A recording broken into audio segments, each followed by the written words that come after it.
بسم اللہ الرحمن الرحیم۔ عزیزان سامعین، اللہ تعالیٰ قرآن پاک میں ارشاد فرماتا ہے کہ ما یفتح اللہ للناس من رحمہ، یعنی اللہ تعالیٰ لوگوں کو جو رحمت عطا کرے فلا ممسک لہا، تو اسے روکنے والا کوئی نہیں، وما یمسک، اور جو کچھ وہ روک دے فلا مرسل لہ من بعدہ، تو اس کے روکنے کے بعد کوئی اسے دینے والا نہیں، وہو العزیز الحکیم، وہی غالب حکمت والا ہے۔ عزیزان سامعین، اللہ تعالیٰ کی رحمت کے رکنے کے کئی وجوہات ہیں، ان میں سے ایک وجہ رشتہ داروں کے ساتھ قطع تعلقی کرنا بھی ہے۔ اللہ تعالیٰ یہ بات پسند فرماتا ہے کہ انسان اپنے رشتہ داروں کے ساتھ اچھا سلوک کرے اور ضرورت پڑنے پر ان کے ساتھ تعاون کرے، ان کے دکھ درد میں شریک ہو۔ ایسا کرنے پر رحمت الہی کی خوشخبری عطا ہوئی، اور اس کے باوجود جو شخص بغیر کسی شرعی وجہ کے اپنے رشتہ داروں کے ساتھ قطع تعلقی کرے، اللہ تعالیٰ اس کو ناپسند فرماتا ہے، اور ایسا شخص اللہ تعالیٰ کی رحمت سے محروم رہ جاتا ہے۔ حضرت سیدنا عبداللہ بن ابی اوفیٰ رضی اللہ تعالیٰ عنہ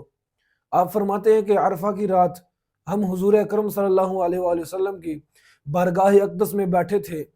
تو حضور اکرم صلی اللہ علیہ وآلہ وسلم نے ارشاد فرمایا اِنَّا لَا نُحِلُّ لِرَجُلٍ أَمْسَى قَاطِعَ رَحِمٍ إِلَّا قَامَ عَنَّا، اگر یہاں کوئی قطع رحمی کرنے والا، اپنے رشتہ داروں کے ساتھ قطع تعلقی کرنے والا موجود ہے تو وہ اٹھ کر چلا جائے۔ آپ فرماتے ہیں کہ ایک نوجوان جو کہ مجمع میں پیچھے بیٹھا ہوا تھا، وہ اٹھا اور اپنی خالہ کے پاس گیا اور اسے حضور کا یہ ارشاد سنایا اور اس سے معذرت کی اور قطع تعلقی کو ختم کیا، اور آ کر حضور کی بارگاہ میں بیٹھ گیا۔ تو حضور اکرم صلی اللہ علیہ وآلہ وسلم نے اس نوجوان سے اٹھ کر جانے کی وجہ پوچھی، تو اس نوجوان نے خالہ کا واقعہ عرض کیا، تو حضور اکرم صلی اللہ علیہ وسلم نے فرمایا بیٹھ جا، تو نے اچھا کیا، بے شک اس قوم پر رحمت نازل نہیں ہوتی جس میں قطع رحمی کرنے والا موجود ہو۔ تو سوال یہ پیدا ہوتا ہے کہ ایک شخص کی وجہ سے پوری قوم رحمت سے کیوں محروم ہو جاتی ہے؟ محدثین کرام نے فرمایا کہ جس قوم میں ایک شخص اپنے رشتہ داروں کی حق تلفی کرتا ہے اور دوسرے اس کے اس گناہ پر اس کی مدد کرتے ہوں یا باوجود قدرت اسے نہ روکتے ہوں، تو وہ سب لوگ رحمت سے محروم رہ جاتے ہیں، کیونکہ قدرت کے باوجود گناہ سے نہ روکنا بھی گناہ ہے۔ قطع رحمی سے متعلق ہم اپنی صورتحال پر نظر ڈالیں تو بہت افسوس ہوتا ہے۔ چھوٹی چھوٹی باتوں پر رشتہ داروں کے ساتھ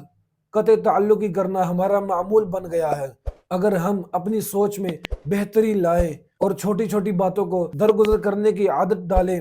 تو عمر اور رزق میں برکت کے ساتھ ساتھ ذہنی سکون بھی عطا ہوگا۔ اللہ کریم عمل کی توفیق عطا فرمائے۔